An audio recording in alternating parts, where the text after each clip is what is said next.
Hello बच्चों, I am Aman Kumar Singh, biology mentor. Last class में हमने कुछ चैप्टर 1 जो लाइफ प्रोसेस चल रहा था उसका कुछ पोर्शन लास्ट क्लास में हमने डिस्कस कर लिया है। उसके आगे आज हम डिस्कस करने वाले हैं, जहाँ पर फोटोसिंथेसिस के बारे में लास्ट क्लास में कुछ चीज़ें हमने डिस्कस किया था कि कुछ ऐसा हमारे पास रॉ मटेरियल होगा जस्ट लाइक एनर्जी जो सोर्स है सनलाइट से, जो हमें सोर्स मिल रहा है एनर्जी का, वो क्या है सनलाइट से, सन के थ्रू सनलाइट मिल रहा है। तो sunlight is the first raw material, then second carbon dioxide जो एयर से मिल रहा है, then third water, and finally chlorophyll के प्रेजेंस में, प्लांट्स के पास जो क्लोरोफिल होगा उसके प्रेजेंस में ग्लूकोज का फॉर्मेशन होगा। इस पूरे होलिस्टिक प्रोसेस में जो ग्लूकोज बन रहा है वह 4 अलग अलग टाइप के सब्सटेंसेस से बन रहा है, sunlight, carbon dioxide, water and chlorophyll. इसी प्रोसेस से ग्लूकोज के फॉर्मेशन को ही हम क्या कहते हैं, फोटोसिंथेसिस कहते हैं। यानी फोटोसिंथेसिस ओवरऑल हमने लास्ट में कंप्लीट कर लिया था। एंड नेक्स्ट जो मेन पिगमेंट है क्लोरोफिल, उसके बारे में कुछ चीज़ें हम डिस्कस करेंगे कि क्लोरोफिल होता क्या है। तो क्लोरोफिल मीन्स ग्रीन जो कलर है, प्लांट्स का ग्रीन कलर दिखाई दे रहा है हमें, तो प्लांट का जो ग्रीन कलर होगा वह किसकी वजह से होता है, क्लोरोफिल की वजह से होता है। अब क्लोरोफिल हमें कहाँ ऑब्जर्व होता है, एक लीफ का हम अगर डाइसेक्शन लेते हैं, डाइसेक्शन का मतलब क्या है कि लीफ को अगर हम कट करते हैं तो लीफ को कट करने पर अपर सरफेस होगा, देन लोअर सरफेस होगा। तो अपर सरफेस हमें ऊपर की तरफ दिखाई दे रहा है और ये लीफ का लोअर सरफेस है। तो इन दो सरफेसेस के बीच में इतने सारे लेयर प्रेजेंट है। तो इन लेयर का मेन इनमें कौन सा ऐसा लेयर होगा जहाँ क्लोरोफिल का प्रेजेंस है, ये हमें बताना है कि कौन सा ऐसा लेयर है। या लीफ में, leaf is known as the kitchen of the plant, यानी प्लांट के लिए किचन के फॉर्म में, या किचन हम किसे कहते हैं प्लांट में, तो प्लांट में किचन हम लीफ को कहते हैं। तो कौन सा ऐसा पार्ट होगा जिसमें कि सबसे ज़्यादा क्लोरोफिल प्रेजेंट है, और जहाँ ज़्यादा क्लोरोफिल होगा वहीं फोटोसिंथेसिस होगा, क्योंकि क्लोरोफिल इंपॉर्टेंट है।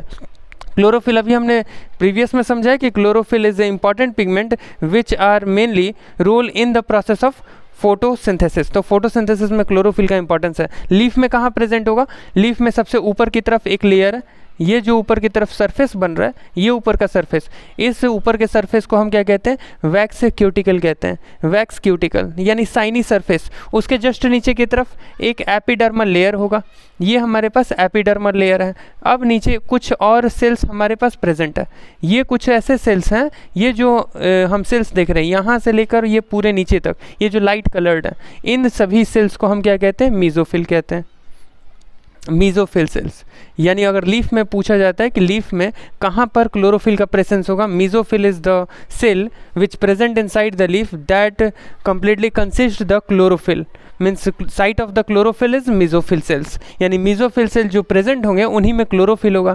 क्लोरोफिल का प्रेजेंस होता कहाँ है, क्लोरोफिल का मेनली प्रेजेंस होगा क्लोरोप्लास्ट के अंदर, दिस इज द क्लोरोप्लास्ट। यानी ये जो हमें डॉटेड स्ट्रक्चर दिख रहा है ग्रीन टाइप का, ये जितने भी डॉट्स दिख रहे हैं, एक ये सेल है।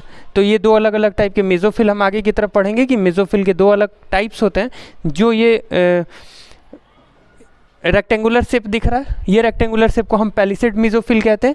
और जहाँ पे ये हमें स्फेरिकल शेप दिख रहा है, स्फेरिकल गोल ऐसे शेप हमें दिखाई दे रहे हैं, इन सभी को हम क्या कहते हैं, स्पॉन्जी मेसोफिल। यानी दो ये अलग अलग टाइप्स हैं।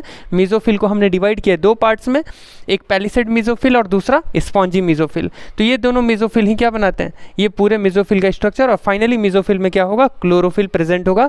यानी लीफ में मेसोफिल जो एरिया होगा वहीं फोटोसिंथेसिस होता है।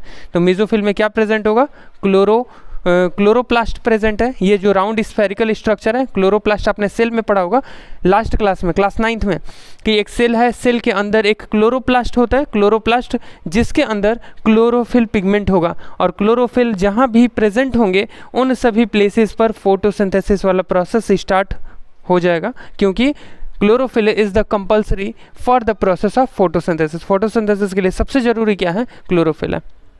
तो ये हमारे पास क्लोरोफिल का स्ट्रक्चर हो गया। देन सेकंड, इसके बाद जो नेक्स्ट पार्ट है, ये हमारे पास लीफ का डाइसेक्शन है।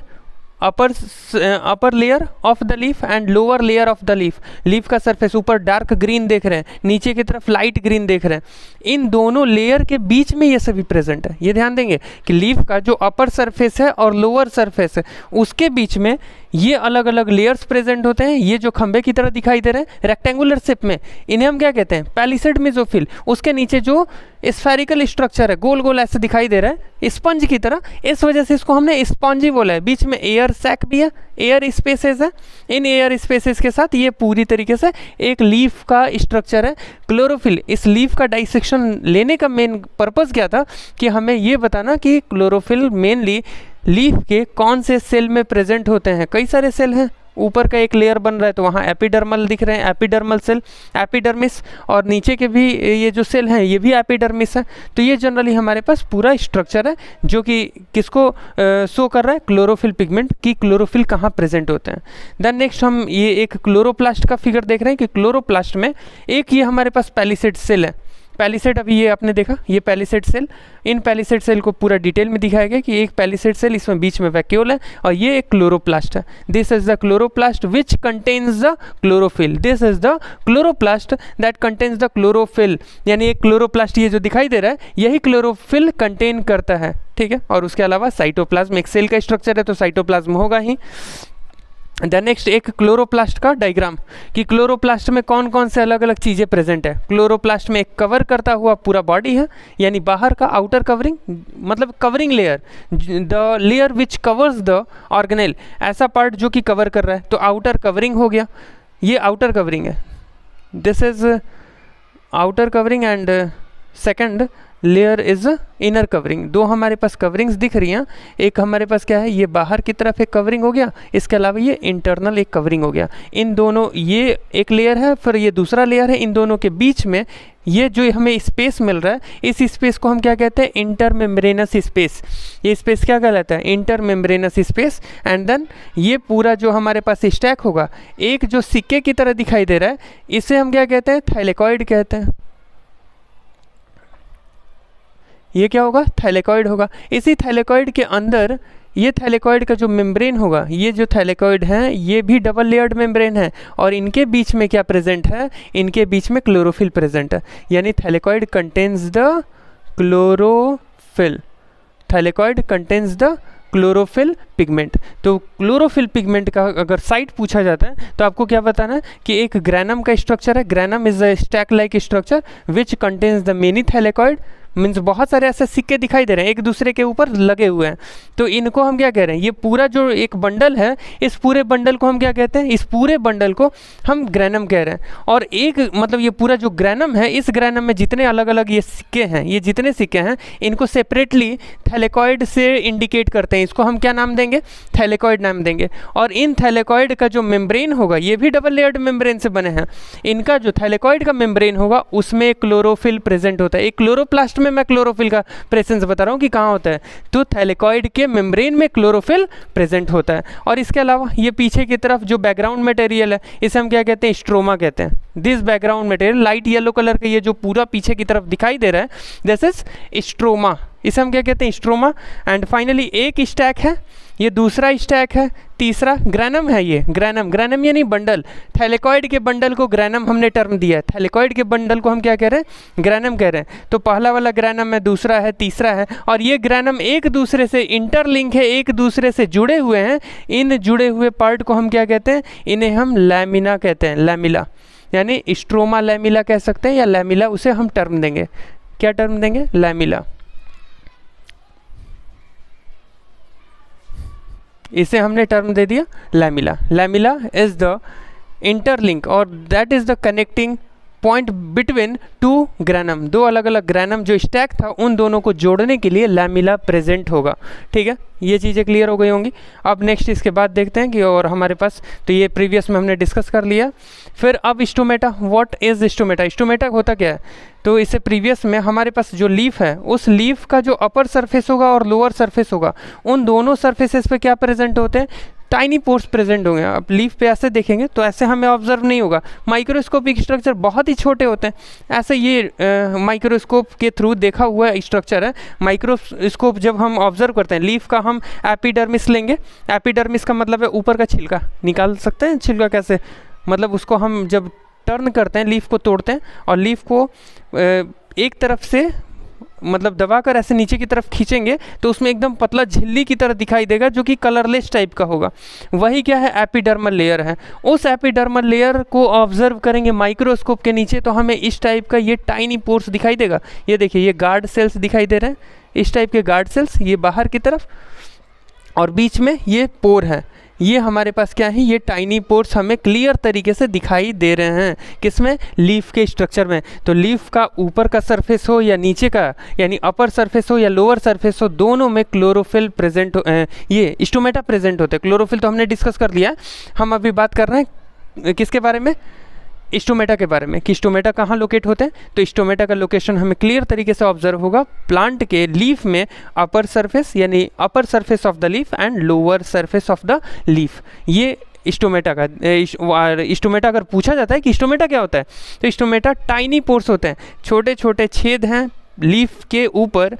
इन्हीं टाइनी पोर्स को हम क्या कहते हैं, स्टोमेटा कहते हैं। Stomata are the tiny pores which are present on the upper surface of the leaf and also it is present on the lower surface of the leaf. ये क्लियर हो रहा है कि मतलब क्या चीज़ें बताई जा रही हैं। और इसी स्टोमेटा के थ्रू, ये देख रहे हैं ओपन स्टोमेटा है, स्टोमेटा खुल गए हैं, और यहाँ पर क्या है, स्टोमेटा बंद हो गए हैं।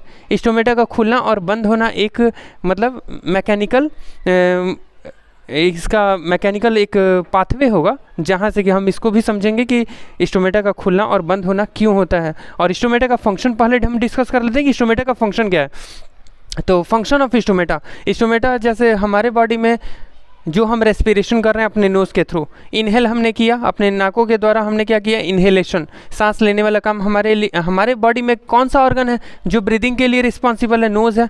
सबसे फर्स्ट ऑर्गन तो वही है जहाँ से हम एयर को इनहेल कर रहे हैं। अब यहाँ पर भी तो एक्सचेंज ऑफ एयर होगा, एक्सचेंज ऑफ गैसेज यहाँ पर भी होना है, प्लांट्स में भी होना है। एक्सचेंज ऑफ गैसेज कहाँ से होगा, दैट इज़ द प्लेस, यानी stomata is the place where gaseous exchanges can be occurs. यानी कार्बन डाइऑक्साइड ऑक्सीजन का जो अपटेक है वह किसके थ्रू होना है, यही जो पोर्स हैं, टाइनी पोर्स हैं, इन्हीं के थ्रू गैसियस एक्सचेंजेस होगा।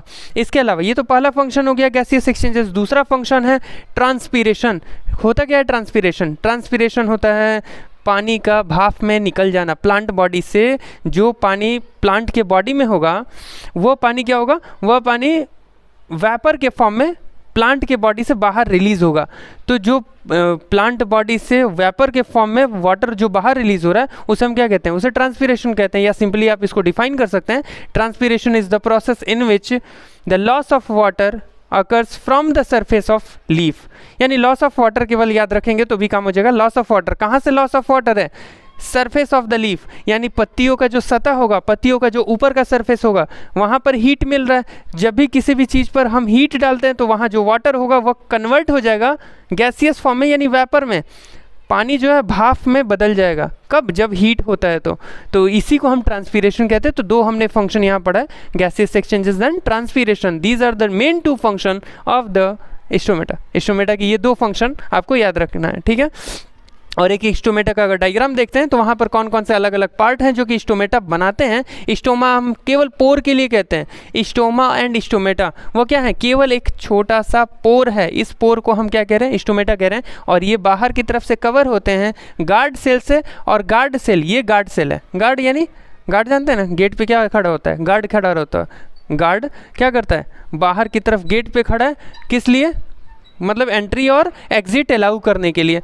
तो जो पोर हैं, ये हमें जो पोर दिखाई दे रहे हैं, इन पोर के बाहर भी क्या हैं, गार्ड सेल्स हैं। इन पोर के बाहर क्या होगा, गार्ड सेल्स होगा। और गार्ड सेल्स के बाहर कौन से सेल्स प्रेजेंट है, subsidiary cells.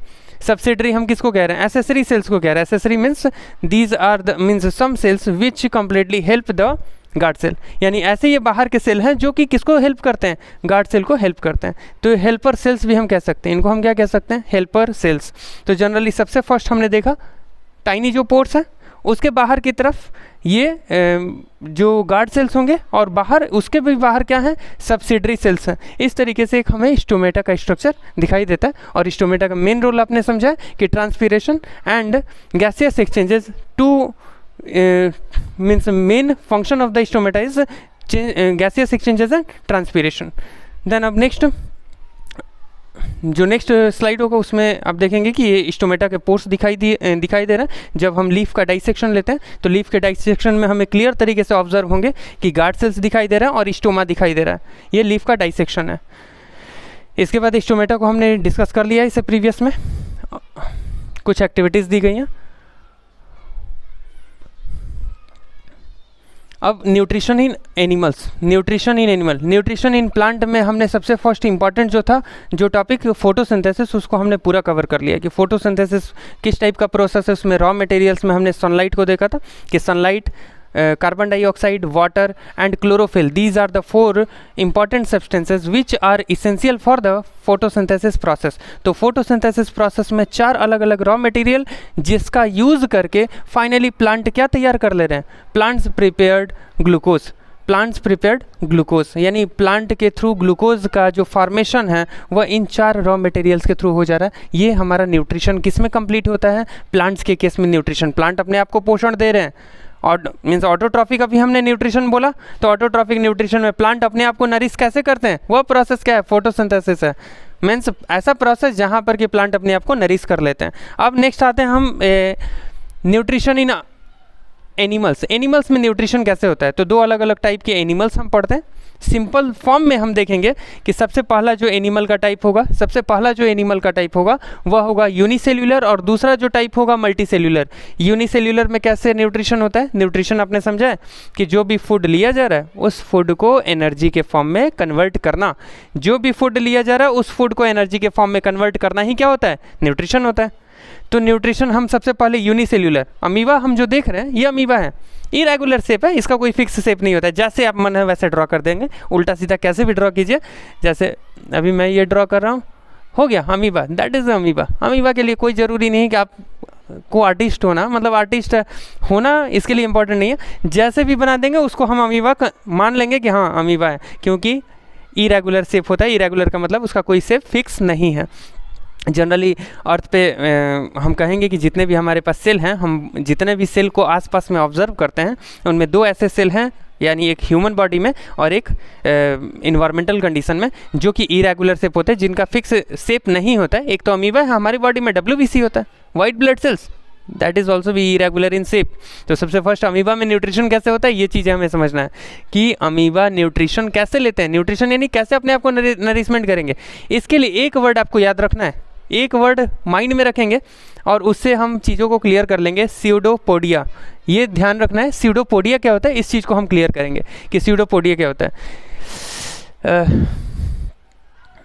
Pseudo plus podia, ये 2 वर्ड्स इंपॉर्टेंट है। सबसे फर्स्ट स्यूडो का मतलब होता है फॉल्स होता है, और दूसरा पोडिया का मतलब फीट होता है।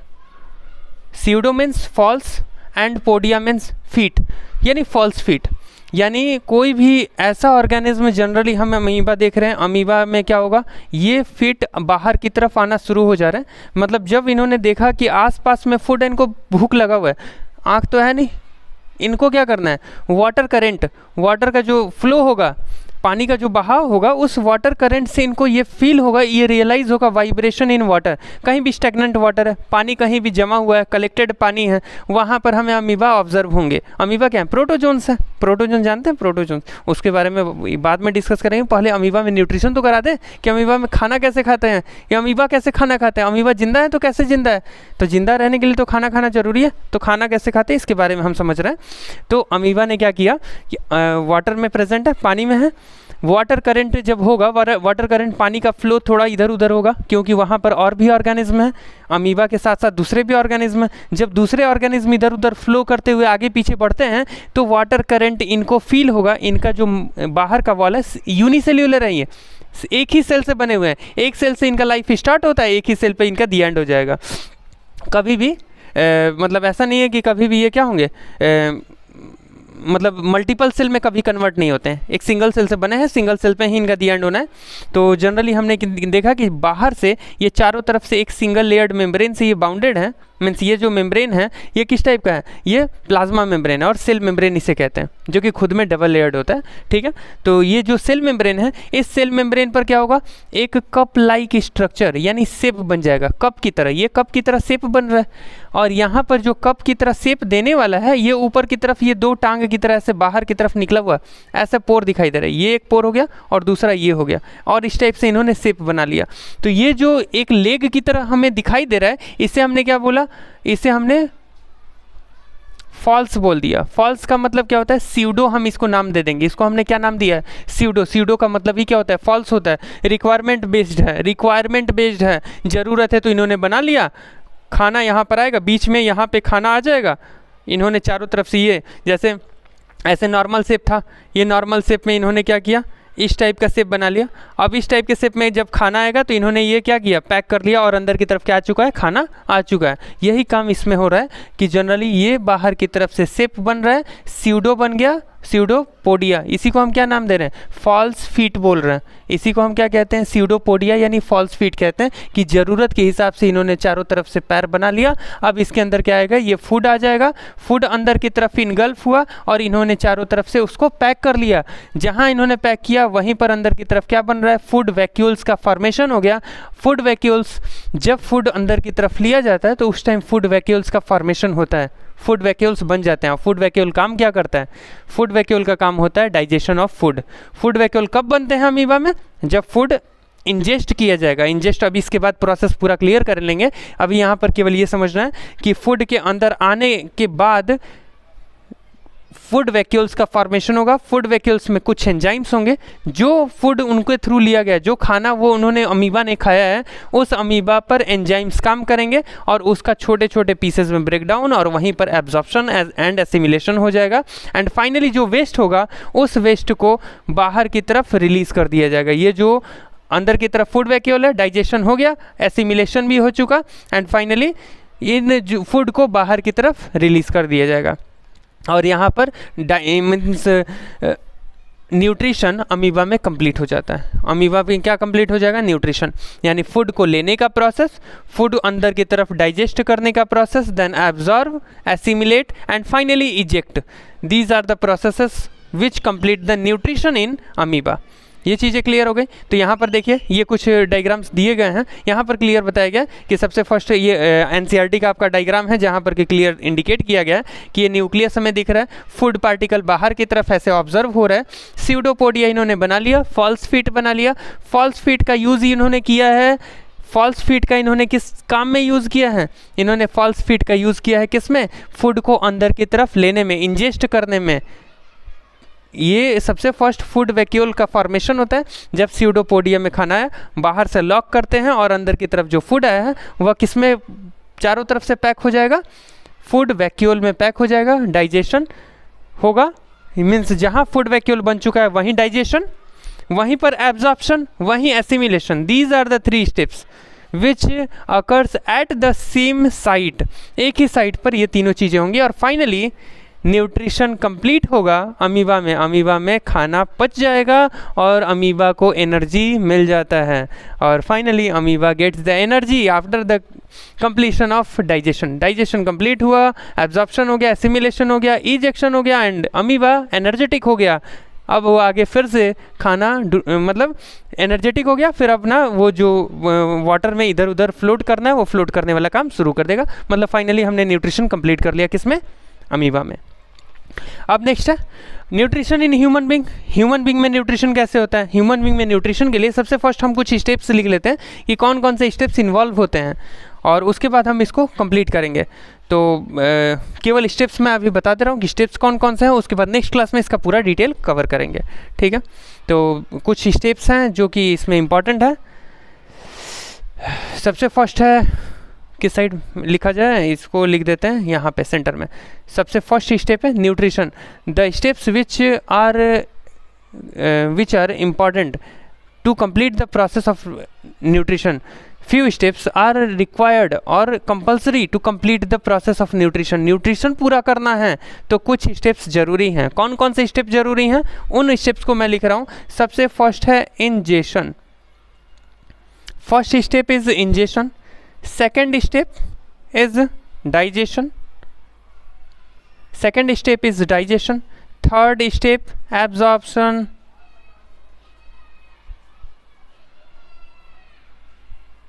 Third step is absorption. Fourth step is assimilation. Assimilation. And finally fifth step is egestion. Egestion is the fifth step. ये हमारे पास कुछ स्टेप है. सबसे पहला क्या होता है? इंजेशन होता है. Ingestion means engulf the food, engulf the food और इंजेस्ट द फूड, यानी food when we takes the food in our mouth. Simple भाषा में कि जब आप रोटी लेते हैं और रोटी को जब आप मुंह में रखते हैं, ये पहला प्रोसेस इंजेशन हो जाता है. When we takes the food in our mouth, when we takes the food in our mouth or in the surface of our body, यानी बॉडी सरफेस पे हो या इसके अलावा माउथ में हमने जब फूड को रखा है उसी टाइम इंजेशन पूरा हो जाता है. इंजेशन का यही मतलब होता है कि बॉडी में फूड को रखना, यानी बॉडी में फूड को अंदर की तरफ ले लेना. इसी को हम क्या कहते हैं? इंजेशन कहते हैं. दूसरा स्टेप क्या है? डाइजेशन. अब डाइजेशन में process holistic process. Holistic process का मतलब माउथ से डाइजेशन स्टार्ट हो गया, माउथ से वो होता हुआ फिर ओएसोफेगस, ओएसोफेगस यानी food pipe, then stomach, stomach के बाद स्मॉल इंटेस्टाइन. फाइनली बहुत सारे यहाँ पर केमिकल्स इन्वॉल्व होंगे, एंजाइम्स का रोल होगा, एंजाइमेटिक ब्रेकडाउन होगा और फाइनली जो हमने कार्बोहाइड्रेट लिया था, this carbohydrate converted into glucose, protein is converted into amino acid, fat is converted into fatty acid and glycerol. These are the simplest form of, means complex food का simple form में conversion, इसी को digestion कहते हैं. Digestion किसे कहते हैं? Digestion का मतलब होता है कि जो कॉम्प्लेक्स फूड है उस कॉम्प्लेक्स फूड का सिंपल फॉर्म में कन्वर्ट किया जाना ही क्या होता है? डाइजेशन होता है. तो ये दूसरा स्टेप है. दूसरे पहले स्टेप में क्या हुआ? फूड केवल हमने लिया है, इसको पहला स्टेप हमने बोल दिया. दूसरा स्टेप क्या होता है? दूसरा स्टेप होता है कि जो कॉम्प्लेक्स हमने फूड लिया है उस कॉम्प्लेक्स फूड का सिंपल फॉर्म में कन्वर्ट किया जाना ही क्या होता है? डाइजेशन होता है. थर्ड स्टेप है एब्जॉर्प्शन. एब्जॉर्प्शन का मतलब है कि जो हमारा स्मॉल इंटेस्टाइन होगा, स्मॉल इंटेस्टाइन, उस स्मॉल इंटेस्टाइन से जो सिंपल फॉर्म ऑफ फूड है उनका एब्जॉर्ब किया जाना, यानी simple form of food are completely get absorb from the small intestine. तो स्मॉल इंटेस्टाइन एब्जॉर्ब कर लेता है, इसी को हम क्या कहते हैं? एब्जॉर्प्शन कहते हैं. स्मॉल इंटेस्टाइन क्या करता है? Small intestine is the site where absorption occurs. यानी फाइनली आपसे पूछा जाता है कि एब्जॉर्प्शन कहाँ होता है? What is the absorption site in our body? हमारे बॉडी में एब्जॉर्प्शन साइट कहाँ है? जो सिंपलेस्ट फॉर्म ऑफ फूड था वो कहाँ एब्जॉर्ब होगा? तो वो हमारे स्मॉल इंटेस्टाइन में एब्जॉर्ब होगा. तो स्मॉल इंटेस्टाइन में एब्जॉर्ब हो गया. फूड के एब्जॉर्ब होने के बाद ये डायरेक्टली ब्लड से होते हुए हमारे बॉडी सेल्स तक जाता है और बॉडी सेल्स में वो क्या होगा? बॉडी सेल्स में जाकर मिक्स हो जाएगा वहाँ के साइटोप्लाज्म में. इसे हम चौथा टर्म देंगे एसिमिलेशन. एसिमिलेशन बहुत इंपॉर्टेंट है, थोड़ा सा कॉम्प्लिकेशन लगता है बच्चों को कि किस टाइप से इसे समझा जाए.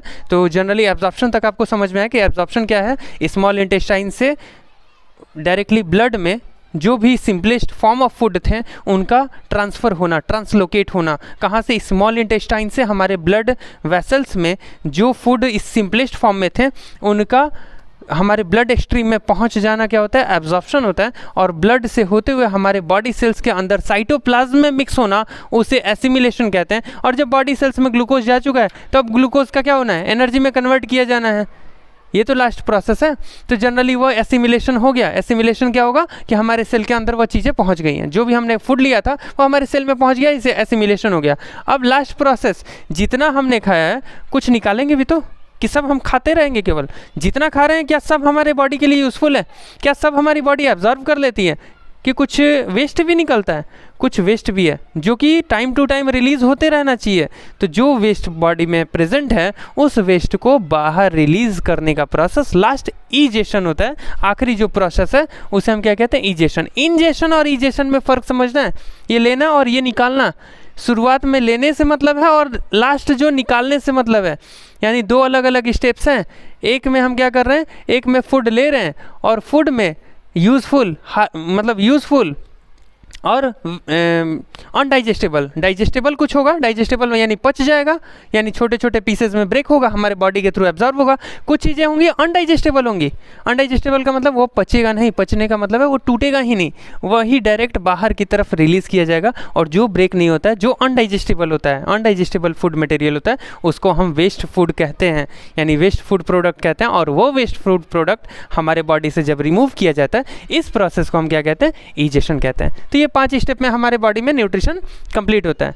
ये क्लियर हुआ ये पॉइंट्स कि इंजेशन होता है, डाइजेशन, एब्जॉर्प्शन, एसिमिलेशन एंड ईजेशन। इसको आप इसका न्यूमोनिक याद रखने के लिए IDA² and E, IDA² and E से याद रख सकते हैं। Ingestion, digestion, absorption, assimilation and ईजेशन, यानी फूड को लेना, फूड को तोड़ना, फूड का पूरी तरीके से कंप्लीट एब्जॉर्ब किया जाना, एब्जॉर्प्शन प्रोसेस है। और एब्जॉर्ब किया जाना, ये एक एब्जॉर्ब किया जाना ये क्या है, ये फंक्शन है, और एब्जॉर्प्शन इज द प्रोसेस। तो एब्जॉर्ब होता है, देन फाइनली सेल के अंदर वो पहुंच गया, एसिमिलेट, और जो वेस्ट था उस वेस्ट को निकाल दिया गया, इजेक्ट, यानी फाइनली ये 5 अलग अलग स्टेप है जिसमें न्यूट्रिशन कंप्लीट होता है। अब इसमें कुछ स्टेप्स और जल्दी इसको कवर कर लेते हैं। फिर उसके बाद अब देखिए यहाँ पर सबसे पहला इंजेक्शन हमारे बॉडी में कहाँ होगा। इंजेक्शन जो हो रहा है वो हमारे बॉडी में इन प्लेसेस पे स्टार्ट हो रहा है। सबसे फर्स्ट ये माउथ हम देख रहे हैं, इस माउथ में हमने इंजेस्ट किया, इंजेस्ट करने के बाद फूड यहाँ पहुँच गया, फूड आगे की तरफ ये ओएसोफेगस से होते हुए हमारे स्टमक में पहुंचता है, स्टमक में भी डाइजेस्ट होगा, और ये फिर फाइनली कहाँ पहुंचेगा, हमारे स्मॉल इंटेस्टाइन में पहुंच जाएगा। और यहाँ जो वेस्ट होगा ये वेस्ट बाहर की तरफ रिलीज़ कर दिया जाएगा। तब यहाँ पर जो माउथ में पहुंच रहा है, यहाँ पर टंग है, देन टंग होगा, सलाइवरी ग्लैंड्स होंगे, ये सलाइवरी ग्लैंड्स, माउथ जो प्रेजेंट है, सलाइवरी ग्लैंड्स प्रेजेंट है, और ये सलाइवरी ग्लैंड्स का काम क्या होगा, सलाइवा को रिलीज़ किया जाना। ठीक है, सलाइवा रिलीज़ होता है, सलाइवा जो रिलीज़ हो रहा है, इस सलाइवा का फंक्शन क्या होगा, सलाइवा में लाइसोजाइम एंजाइम है, देन सलाइवरी अमाइलेज है जो कि स्टार्च का ब्रेकडाउन करता है। यानी फाइनली आपसे ये पूछा जाता है कि स्टार्च का ब्रेकडाउन कहाँ से शुरू होता है, तो starch is means digestion of food is start from our mouth, यानी फूड का डाइजेशन कहाँ से स्टार्ट हो जाता है, हमारे माउथ से फूड का डाइजेशन स्टार्ट होता है। ये ध्यान रखेंगे कि पूछा जाता है कि डाइजेशन स्टार्ट कहाँ से होता है, then digestion of food is start from of our mouth, यानी माउथ में कौन डाइजेस्ट करेगा, तो माउथ में डाइजेस्ट करने वाला जो हमारा पार्ट होगा उसे हम कहते हैं सलाइवरी, एक minute, salivary amylase. Salivary amylase is the name of enzyme. Salivary amylase is the name of enzyme. Salivary amylase एक ऐसा एंजाइम होता है जो कि किसको डाइजेस्ट करेगा, जो स्टार्च है जो हमारे फूड में प्रेजेंट होगा, इस स्टार्च को वह कन्वर्ट कर देगा किस में, माल्टोज में, माल्टोज में कन्वर्ट करने का काम कर देगा।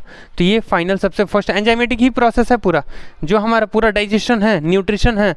न्यूट्रिशन में तो 5 स्टेप्स आ रहे हैं, न्यूट्रिशन के 5 स्टेप में जो डाइजेशन दूसरा स्टेप है, इसमें पूरा एंजाइमेटिक प्रोसेस है कि शुरुआत में हमने फूड ले लिया, इंजेस्ट फूड का किया, उसके बाद जो सलाइवा है, सलाइवा मिक्स होगा, मिक्स होने के बाद उसमें जितनी भी चीज़ें थी, जितना भी उसमें मटेरियल था, वह सभी ब्रेक होगा, ब्रेक होकर वह नीचे की तरफ जाएगा। इसका डिटेल हम फिर नेक्स्ट क्लास में कर लेंगे डिस्कस। फिर हम स्टार्ट करेंगे, मतलब generally nutrition in human being हम स्टार्ट करके इसका डिटेल हम नेक्स्ट क्लास में कंप्लीट कर लेंगे। अभी जितना इससे प्रीवियस में करा दिया गया उसको अच्छे तरीके से रिवाइज करना है, और फिर कंटिन्यूड रखना है अपने स्टडी को, नोट्स प्रॉपर अपना तैयार करना है, और इसी तरीके से आगे पढ़ना है। ठीक है, थैंक यू।